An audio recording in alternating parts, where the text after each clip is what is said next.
20 minutes, I can upload them very fast. Okay. So let's take a look at the following function. See, this function opens up. We call that concave upward. This one is concave downward.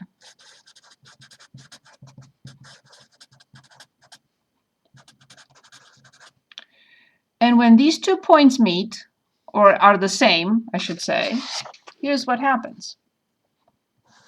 If it's concave up, and then all of a sudden it changes concavity. This is what we call the inflection point. It can be from up to down, or it can be from down to up.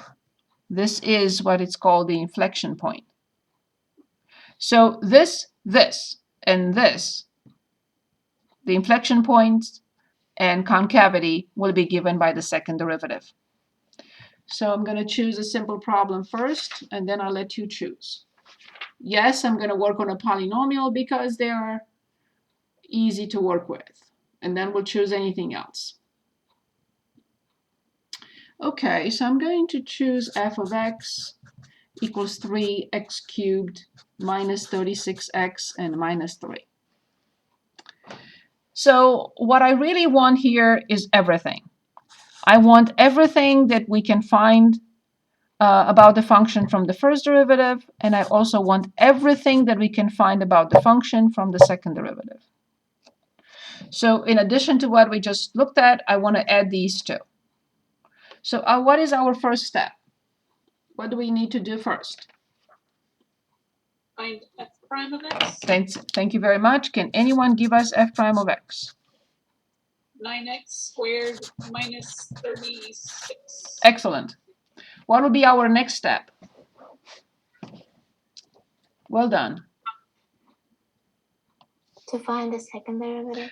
Let's exhaust. Yes, it's not a mistake. We can find the second derivative, but I like to exhaust everything that we need here. But okay, let's look at the second derivative. That's fine. 18x. Very good. So now what do I have to do? After I find the first derivative, what is the next step? To set it to 0. Yes. So critical numbers will not come from this being undefined, because it will always be defined. So but what we can do is just find 9x squared minus 36 equals 0.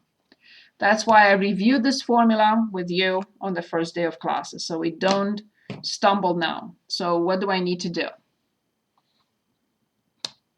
Yes. Factor out 9. Yes. First I will divide, yes. So I get x squared minus 4 equals 0. And then this is something that we discussed the first day of classes. What do I do with this? It's the difference of squares. So Right. x plus 2, x minus 2. Very good. So then we have two critical numbers, and they are x equals and x equals. Positive 2 and negative 2. Negative 2 and positive 2. And now also we're going to set this equal to 0. So 18x equals 0 and x equals? 0. Very good. Careful now. Yes, everything has to be organized in the table, please.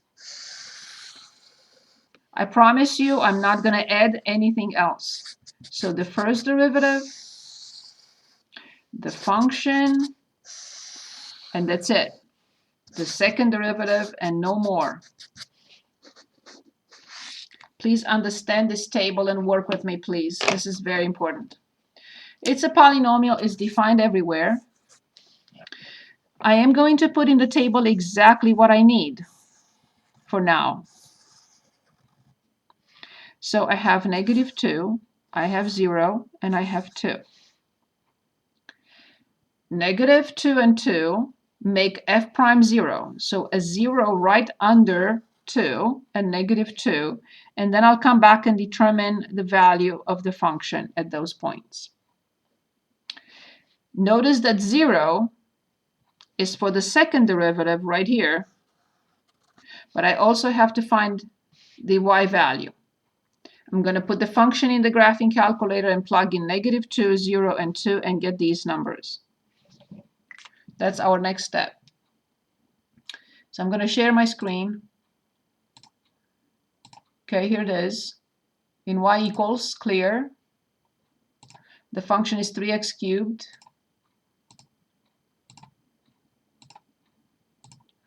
Minus 36x and minus 3. I want to evaluate it for -2, 0, and 2. So at -2 is 45. At 0 is -3. And at 2 is -51. Stop me at any point in time if you have questions, right? Okay, so I have this table.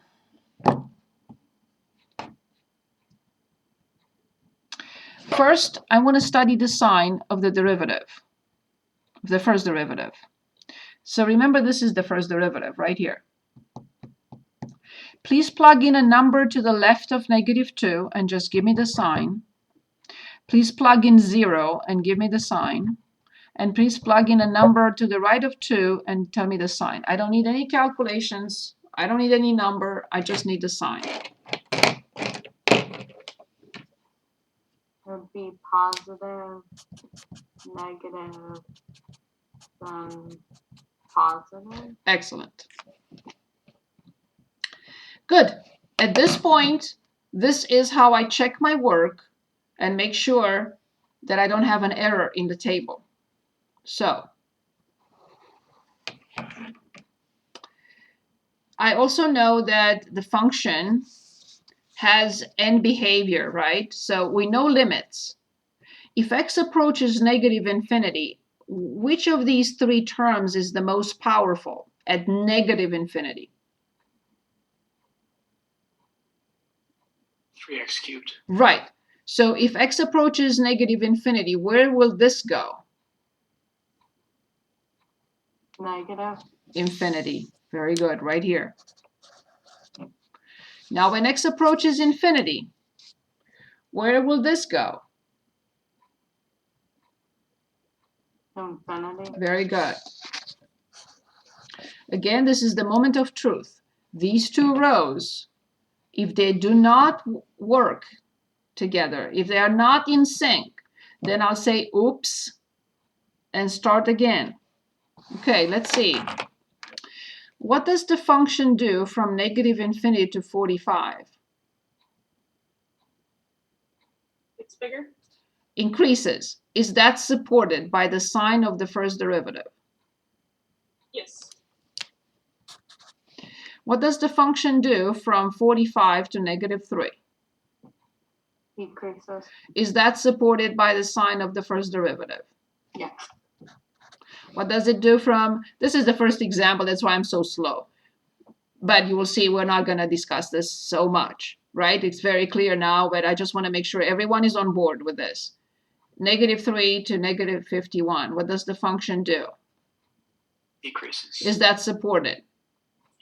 Yes. And finally, from -51 to infinity, what does the function do? Increase. Is that supported? Yes. So then my two rows are fine. Good. So then now I have to study the sign of the second derivative. Okay. So look at the second derivative. It's 18x. Plug in a number to the left of 0 and tell me the sign. Plug in a number to the right of 0 and tell me the sign of the second derivative. Negative on the left and then positive on the right. Which means, and now I'm going to write it and come back. The second derivative positive, the function we say holds water, concave up. The second derivative less than 0, the function does not hold water, concave down. And if it changes sign from up, which is positive, to down, which is negative, it has an inflection point, also abbreviated IP, inflection point, or vice versa, from negative to positive. So then we know that here the function does not hold water, and here we know it does. What type of point is 0, negative 3? The derivative is 0, the second derivative is 0 or undefined, and it changes sign. This is an IP. What type of point is negative 2, 45? Look at the sign of the first derivative and tell me what does it say.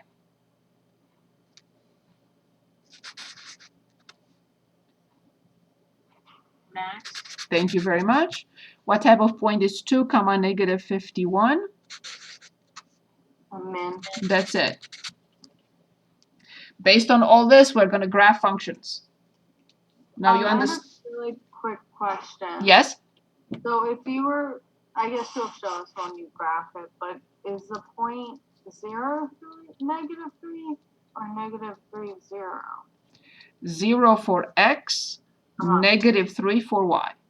Oh, okay. Thank you. So negative 2 for x, 45 for y. Okay. All these are just helping us determine what they are. We will never plot this. We will never plot this. Okay. That's why we determine the corresponding y values for everything that happens here. So negative 245, 0, negative 3, 2, negative 51. Oh, that makes sense. Thank you. Better? Yeah. Okay, we will get to graph all these. So now we're ready to choose, and I'll let you choose. Anything you want. Of course, if you want to choose a rational function, you can feel free to use a rational function. We're going to have enough. These are all polynomials. Let's look at the next page. I know they may ask just do this or that, but I want to go with the whole thing.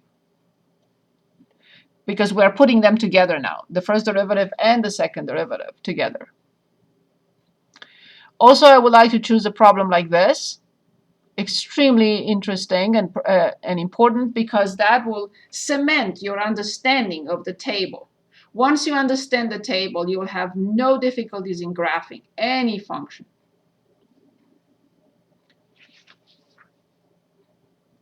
And this is what we're going to do in the next section, in 2.3.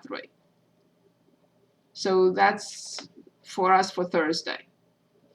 Can we do 43? Yes. 43, very good. Okay, f of x equals negative 4 over x squared plus 1. Oh, of course. Okay, you said 43. Okay, 8x over x squared plus 1. That's the one, right, that you wanted? Yes. Okay, 8x over x squared plus 1. Perfect. Sorry about that. Okay. We want everything. Everything that the first derivative gives, the second derivative gives. Okay. So the domain of this function, because x squared plus 1 can or cannot be 0. Cannot. It's always positive. Good. So let's find the first derivative. Remember, this is a constant. Always try to simplify if you can. Top function, and this is a comment for your test.